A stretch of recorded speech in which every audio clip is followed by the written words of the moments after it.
TRS Clips, the place you arrive at if you just want the best bits of India's smartest podcast, The Ranveer Show. Subscribe, hit that bell icon.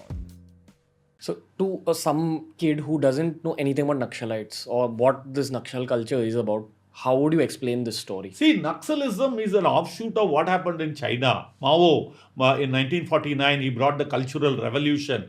The previous government was thrown away and they brought the Communist Party. So this is the extreme communism is Naxalism. It started in a place called Naxal Bari in 1972 in there. So the jamindars and big people who are exploiting all the poor and the Adivasis, they were beheaded and put in a pole and kept it there and all that. So this is all started by some revolutionaries, Communist Party, Kanu Sanyal and Charu Majumdar and things like that. A lot of educated people join in that. Your Farooq Kobad Gandhi, just now they have removed him in the newspaper you would have read. He is a Malabar Hill based chartered accountant, studied in Doon School and London. He was doing CA in London. He got attracted towards communism and he became his wife Anuradha Gandhi and him. They were doing Naxal front thing.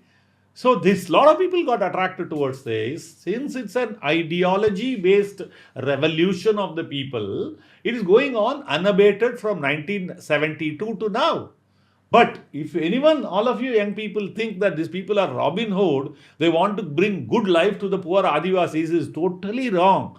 Mao said that the Sarkari armory is your armory. Don't buy a weapon with money. Go and loot and take over and kill the police. Police is a class enemy and overthrow the government and you start ruling with the bullets, not by the ballot.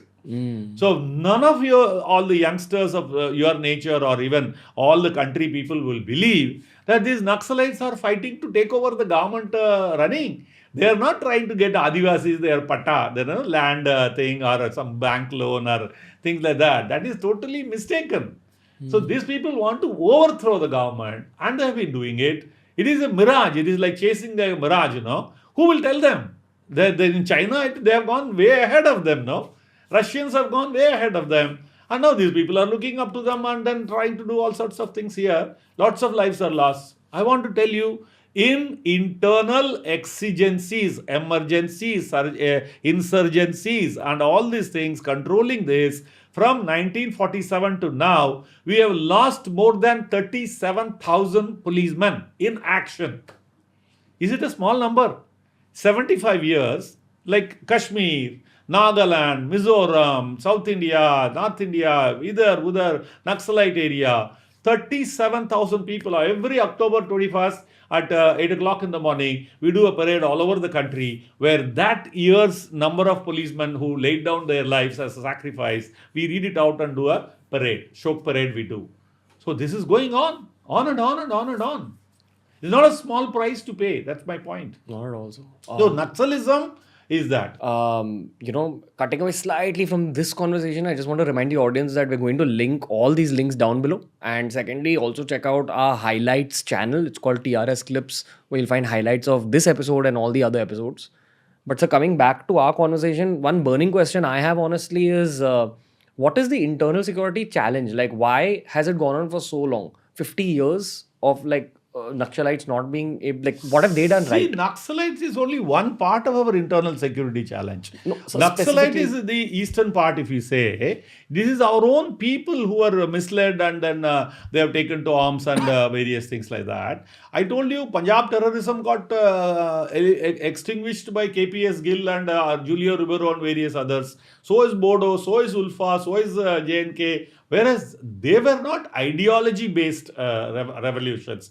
This is an ideology-based revolution. People keep getting added. People getting added, people getting recruited, they are being trained rigorously, they are being paid and they are being taken care and things like that. The more you extinguish, the more they grow. It's like Ravan's head. But we behead one and 10 others appear. So how do you kill off the source?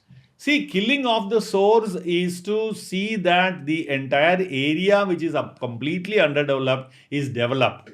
The industries crop up, people get jobs, then the injustices heaped upon them by not giving.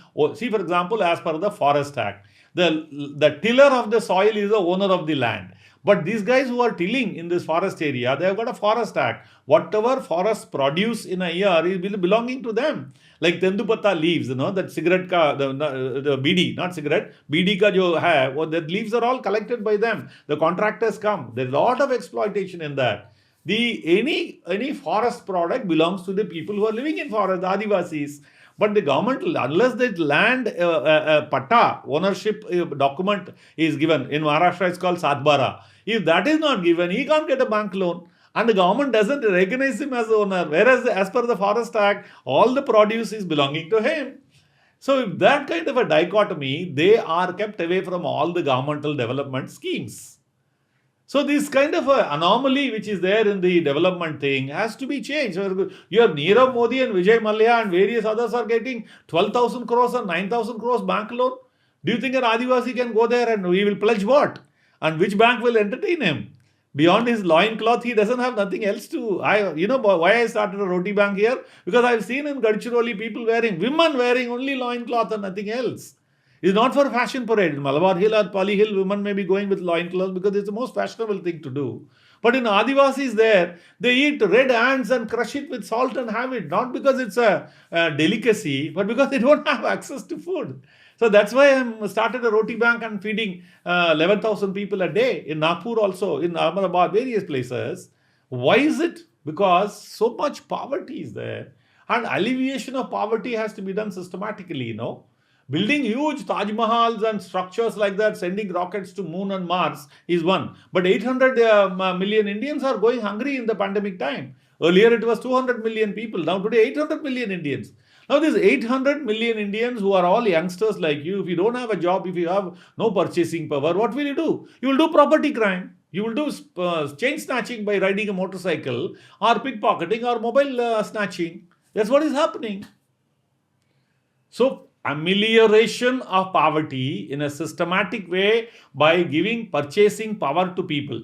One anomaly I want to tell you is that after Green Revolution, earlier in 65, 67, when you were not born, there was no food available. It came from USA as PL 480. Gunny bags of thousands of tons of wheat came. And we all ate that, broken wheat and things like that. Whereas after C. Subramaniam as agriculture minister, Dr. M.S. Swaminathan, the agricultural scientist, we got into green revolution. Now our godowns are overflowing. As on today, 97 million tons of grain is overflowing in our godowns. And there's scope for even more growth now in the Obviously, agriculture. when the crop pattern and all is changed and you can grow in this room, by putting plate after plate, you can grow mushrooms which will feed the entire Bombay. I have some friends who are agricultural entrepreneurs, and that's what they keep highlighting, that even high quality farmers in India can still improve. There are that many improvements that have come up. It's a crop pattern. For example, this is not my subject, I shouldn't be talking about it. Like in Punjab, repeatedly putting wheat and paddy, they've used multi-million tons of water which is not supposed to be wasted on. They have to change. That is what the farm law all about. These guys should have immediately switch over to cash crop, like putting brinjals, vegetables, bananas and various other things, and allow the land not to become fallow. Yes, sir. So coming back to what we were talking about, policing. Do you think that if you teach this red corridor, I'm not saying everybody, but a majority of them, better agricultural tech and how to kind of improve the yields, will it fix the problem to some degree? Naxalite problem will not be fixed by teaching agriculture to anybody.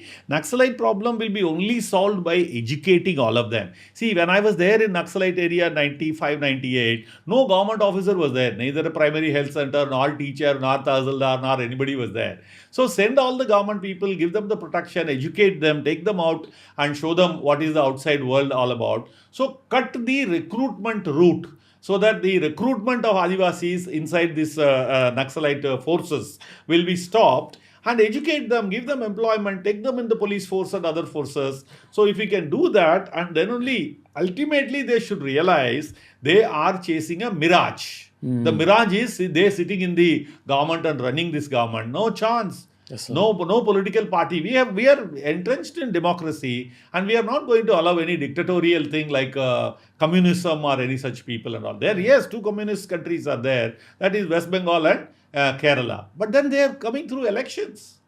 Jyoti Basu and various others, you may not be knowing. Grand old people, 40 years communist people were ruling West Bengal before Mamata Banerjee came and threw them off. In Kerala, even now, Pinarayi Vijayan and others are all belonging Communist Party. UDA, UPA, NDA, all that they say, no? Yeah. So elected, even in, giving you an example, in Nepal, the Deputy Prime Minister Prachanda is a Naxalite. Yes, sir. So, but they won the elections and they came. Yeah.